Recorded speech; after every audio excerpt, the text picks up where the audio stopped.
What's happening, folks? Back with another reaction, back with something very special this time. And indeed, I'd like to start by giving a major shout out to friend and champion of the channel, Doug, who has shared a great deal of music with me. I've started to go through some of it, but I do appreciate the patience as I work through more. And indeed, there's something else that's going to kick off soon, so I'm looking forward to that. But yeah, we're going to listen to the music of Cosmos.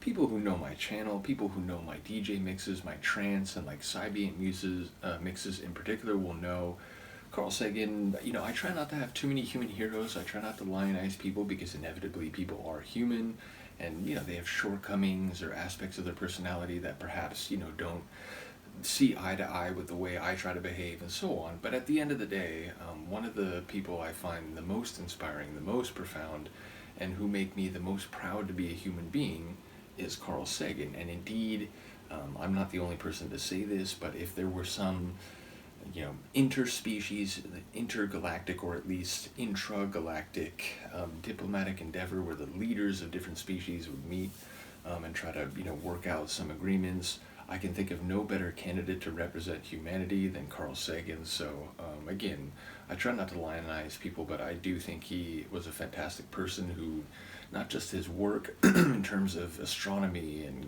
cosmology and planetary science in particular, but also his science advocacy, also his humanism, and just his ethos, which comes across very clearly in Cosmos, which indeed is called A Personal Voyage, and which features anecdotes from Carl and from ultimately, I do enjoy the Neil deGrasse Tyson version of Cosmos too, and he has an anecdote that starts that version that relates to Carl himself. So again, I'm a big fan.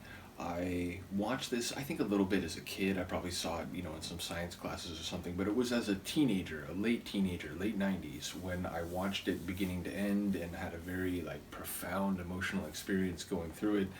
It made me more and more interested in the study of space and cosmology and humans' potential future beyond the Earth. So bottom line, I'm a big fan of the series, and the soundtrack is part of it. It's fantastic. It has a lot of classical music. It has a lot of Vangelis tunes, many Vangelis tunes. Sorry.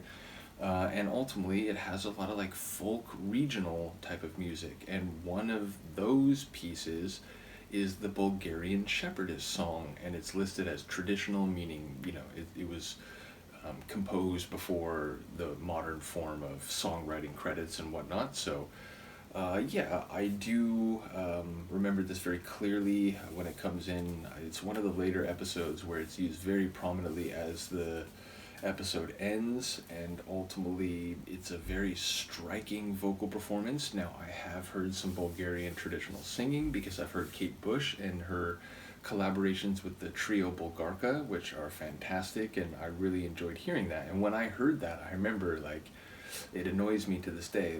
So the first track I heard with them as a guest with Kate, I started hearing this backing singing, and it was this folk type singing. I was like, man, it sounds like that Bulgarian Shepherdess Song in Cosmos. But I just said something like, oh, it sounds like traditional folk singing.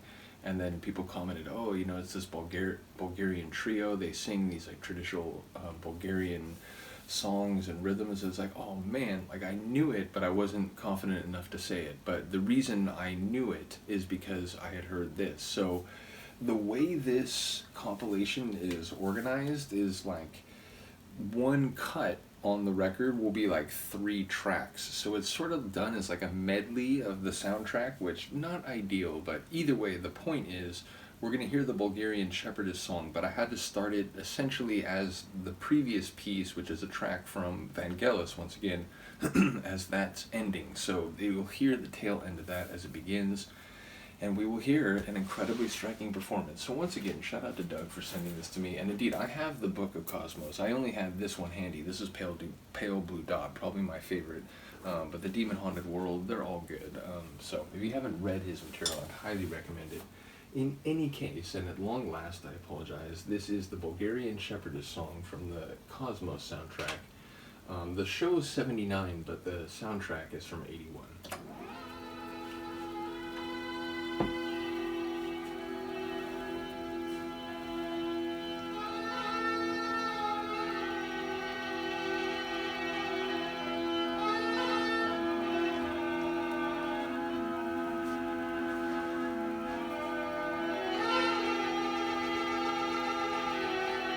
I don't know what instrument that is.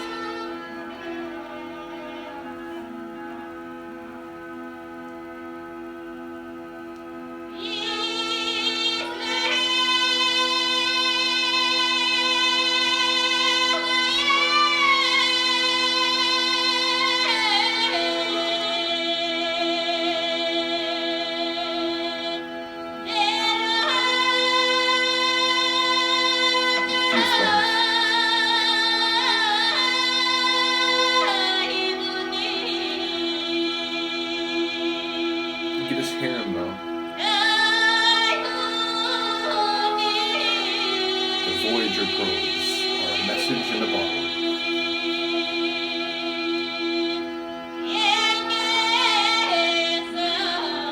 The recipients, if any, will understand its contents incompletely at best.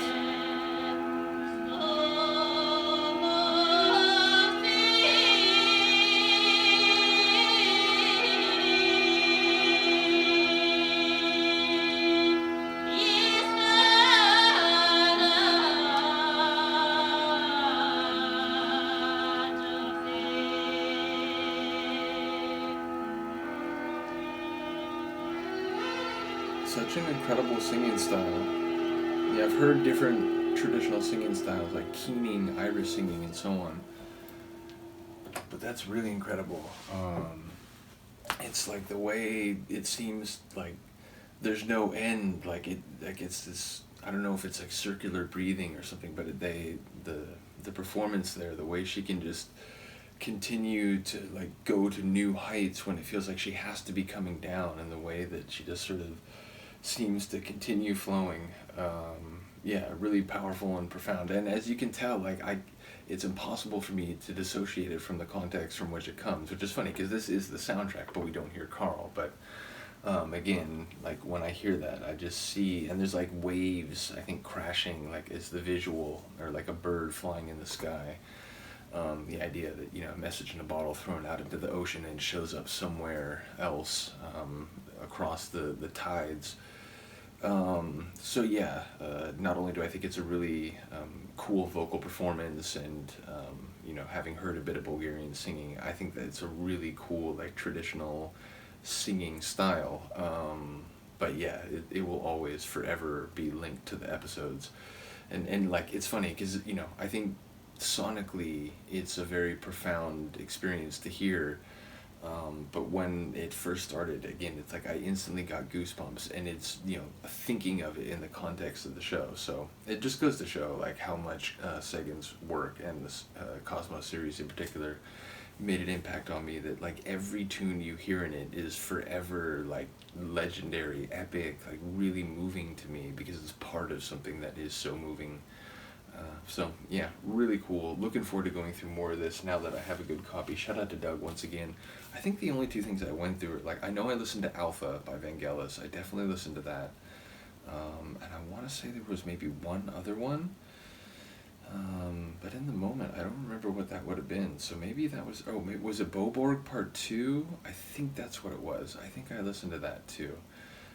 So either way, we have more to go through on here, and again, it's so weird to me the way they did the soundtrack, but such as it is, I'll try to, place things as ideally as I can when we go through the remainder. In any case, I'll stop babbling. This reaction is probably longer than I intended, but anytime you get me talking about Carl Sagan, I guess I'm going to carry on a little bit.